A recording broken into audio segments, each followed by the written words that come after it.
All right, let's hear from the people about the MVP race in the NBA. Is it done? Is it through? If you had a vote, who would you cast it for? You do have a vote in the Fade the Public poll.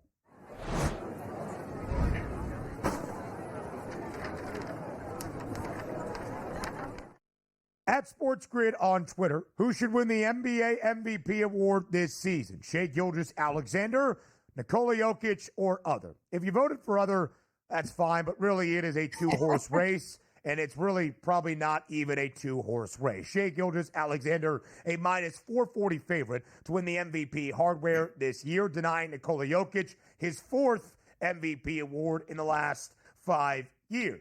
Pretty hefty favored number for SGA. Not necessarily that large of a margin, Donnie, in terms of this Fade the Public poll. Shai Gilgeous-Alexander in front, but only just a little bit more than 53%. Nikola Jokic, more than 40%. Are you surprised to see the public have this tight of a margin?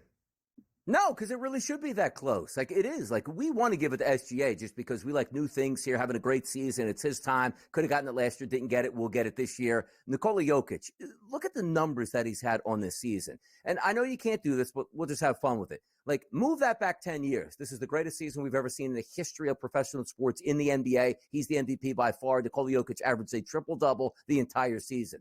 And it's like, wow. Couldn't fast forward 10 years. It's like, he does that every year, though. But, like, that's the penalty, Ben. He's so good every single year. It's like, are we going to give it to this guy again? Like, is he really the best player? No, he is the best player on the planet, but that's not really graded. We want to give it to a guy having a fantastic season on a great basketball team. That's something new, and, yes, equally deserving of it. But Nikola Jokic, make no mistake about it, is the best player. Like, if we started, and I don't know how NBA circles would go, Ben, but it's like, hey, draft your team. Like, Jokic would always go over SGA, no? Or is that just me? I would Nikola Jokic is the best basketball player on planet Earth right now. Is he the greatest to ever do it? Not at this moment. Is he the greatest right now? Without a doubt, in my estimation. But Donnie's right. It's not just when you look who is the best basketball player or you see a guy averaging a triple-double once again with 29 points per game. Of course, that is the most valuable player to a team in the NBA, and his team is pretty darn good. Second best mark right now in the Western Conference. But that has been the story for Nikola Jokic the last half decade in the NBA. Is it fair? Probably not. Is it the reality? Yeah. And Donnie, it's one of the reasons where on Friday, Nikola Jokic has the first ever 30-20-20 game, 31 points, 22 dimes, 21 boards in NBA history, and he tightens the gap, but he doesn't flip to a minus money favorite or even move past Shai Gilgeous-Alexander.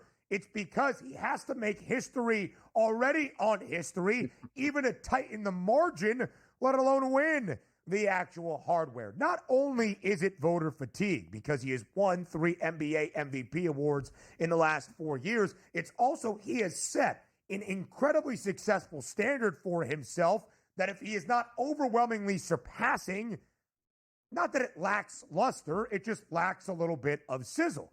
And I would just say, although Nikola Jokic should and could and possibly can win MVP each and every year, Shai Gilgeous-Alexander is more than deserving of the award this year. He is the NBA's leading scorer. He is averaging 33 points per game. He has 7 50-point games this year. I am pretty certain that no other individual in the NBA has multiple 50-point games this year, and very few even have a 50-point performance. He had 3 consecutive 40-point performances, including in the victory over the Nuggets on Sunday afternoon. And on top of that, Donnie, valuable, right? Is Nikola Jokic more valuable because he does everything? Perhaps. SGA does a lot. He is their point guard. He is still a great facilitator outside of being an electric scorer. He is second best in the NBA in terms of steals per game as well, maybe slightly overlooked on that side of the floor. And his Thunder team is on a record pace to be the 1 seed in the Western Conference at 53-12. That is also value to be the best player on the best team. To me, it's Shai Gilgeous-Alexander. There is no doubt about it. And it's not just, okay, well, we can't give it to Jokic. SGA is having an MVP caliber season without a shadow of a doubt.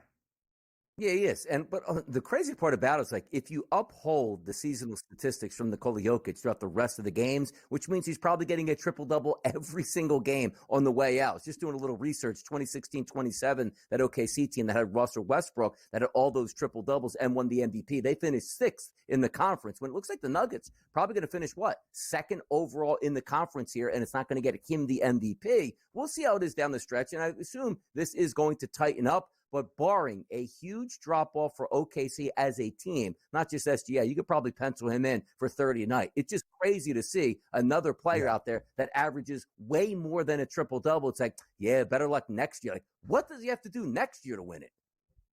I think then he has Shai Gilgeous-Alexander who won it, so it's like a year-on, year-off thing for Nikola Jokic. It very well might be. Shai Gilgeous-Alexander, again, the minus 440 favorite. More on the early line comes your way up next.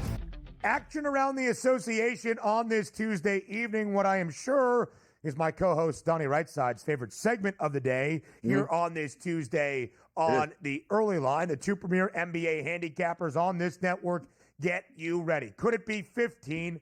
15, really? 15 consecutive wins for the Cleveland Cavaliers?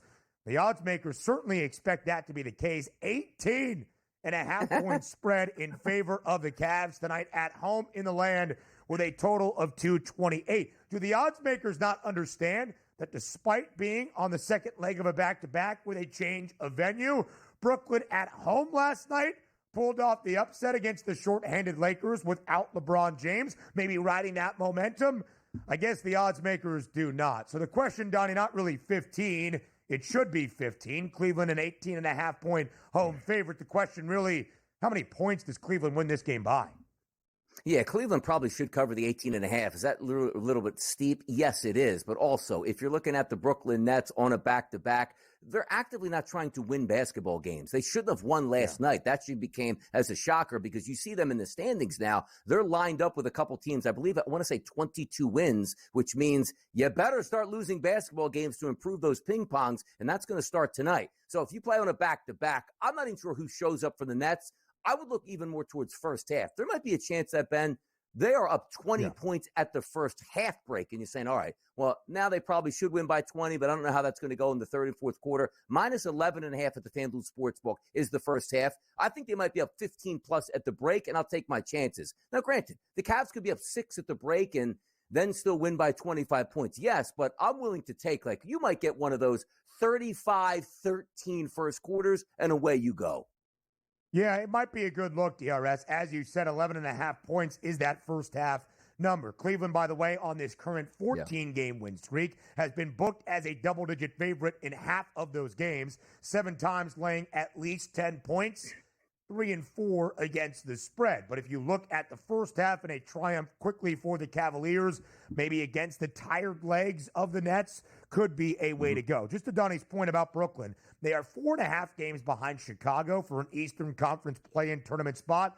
Probably not flirting with that with only about 18 games remaining here in the regular season. 22-42, same record as the Sixers, same amount of wins, although one more loss for the Toronto Raptors. You're trying to stack up as many ping pong balls to be in the lottery. The Nets did win outright as a 6-point home dog again against the Lakers last night. The Bulls pulled off an upset victory over the Indiana Pacers yesterday. Indiana back at home hosting Milwaukee. The Bucks a 2-point road favorite in Indianapolis.